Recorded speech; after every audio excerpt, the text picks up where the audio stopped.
आज ही Doubtnut app download करें। Doubtnut पर होगा अब आपके सभी मैथ्स, केमिस्ट्री, फिजिक्स और बायोलॉजी डाउट्स का सफाया। बस अपने क्वेश्चन की फोटो खींचो, उसे क्रॉप करो और तुरंत वीडियो सोल्यूशन पाओ। Download now. प्रश्न है, पदार्थ की वह अवस्था क्या कहलाती है जिसमें पदार्थ की आकृति और आयतन दोनों ही अनिश्चित होते हैं।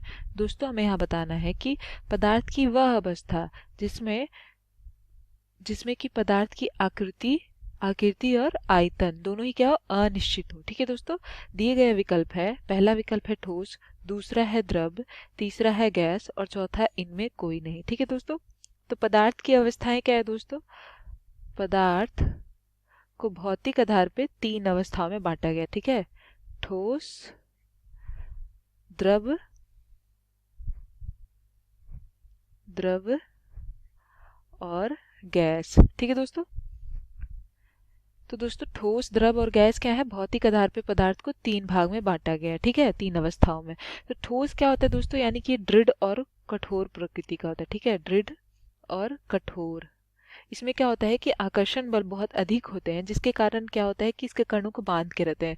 ठोस के उदाहरण कोयला और लोहा होता है। इसकी आकृति और आयतन क्या होता है? निश्चित होता है। ठीक है दोस्तों, यदि हम ठोस की बात करें तो ठोस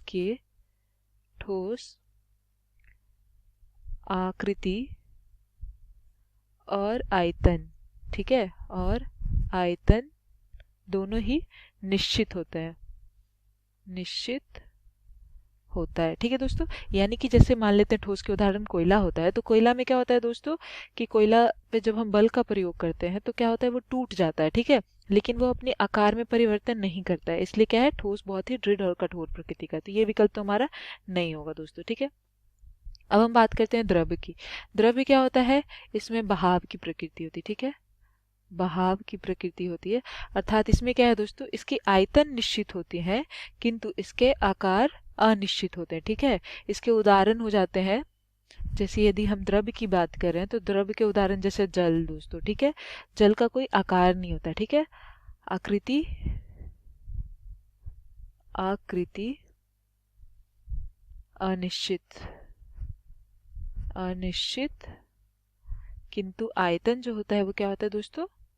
आयतन निश्चित होता है। ठीक है, निश्चित। लेकिन प्रश्न में पूछा गया है कि आकृति और आयतन दोनों ही अनिश्चित हो। तो दोस्तों ठोस और द्रव में तो हमने देख लिया। अब हम बात करते हैं गैस की। ठीक है, गैस में क्या होता है कि गैस में भी बहाव की प्रकृति होती है। ठीक है, बहाव की। जैसे द्रव के उदाहरण क्या हो जाएंगे दोस्तों? यदि हम द्रव के उदाहरण की बात करें तो जैसे जल। ठीक है, यदि इसकी उदाहरण की बात करें तो क्या हो जाएगा दोस्तों? लोहा, ठोस की। और यदि गैस की उदाहरण क्या हो जाएगा? वायु। ये सब क्या है? उदाहरण है। ठीक है, इस उदाहरण से हम समझ सकते हैं।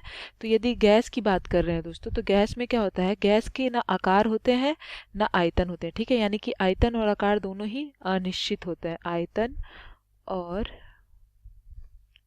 आकार या आकृति बोल सकते हैं। ठीक है, अनिश्चित अनिश्चित क्यों होते हैं दोस्तों? क्योंकि गैस को जब हम किसी भी बर्तन में रखते हैं तो ये क्या करता है? उसी का आकार ग्रहण कर लेता है। ठीक है, जैसे कि रसोई घर में उपयोग होने वाला एलपीजी गैस क्या होता है दोस्तों? उसे हम सिलेंडर में भरते हैं तो वो सिलेंडर का आकार ग्रहण कर लेता है। इसलिए क्या हो गया, यानी कि हमारा कौन सा विकल्प सही है? किस पदार्थ की किस अवस्था में आकृति और आयतन दोनों ही अनिश्चित होता है, वो क्या है दोस्तों? गैस। ठीक है, यानी कि पहला विकल्प गलत है, ठोस, दूसरा द्रव गलत है, तीसरा गैस हमारा सही उत्तर है दोस्तों, चौथा इनमें कोई नहीं, ये भी गलत है। यानी कि तीसरा विकल्प गैस पदार्थ की वह अवस्था कहलाती है जिसमें पदार्थ की आकृति और आयतन दोनों ही अनिश्चित होता है, अर्थात गैस को हम जिस किसी भी बर्तन में रखते हैं ये उसी का आकार ग्रहण कर लेता है। ठीक है दोस्तों, धन्यवाद दोस्तों। क्लास 6 से 12 से लेके नीट, IIT, JEE मेंस और एडवांस के लेवल तक 10 मिलियन से ज्यादा स्टूडेंट्स का भरोसा। आज ही डाउनलोड करें डाउटनेट ऐप या व्हाट्सएप कीजिए अपने डाउट्स 8400 400 400 पर।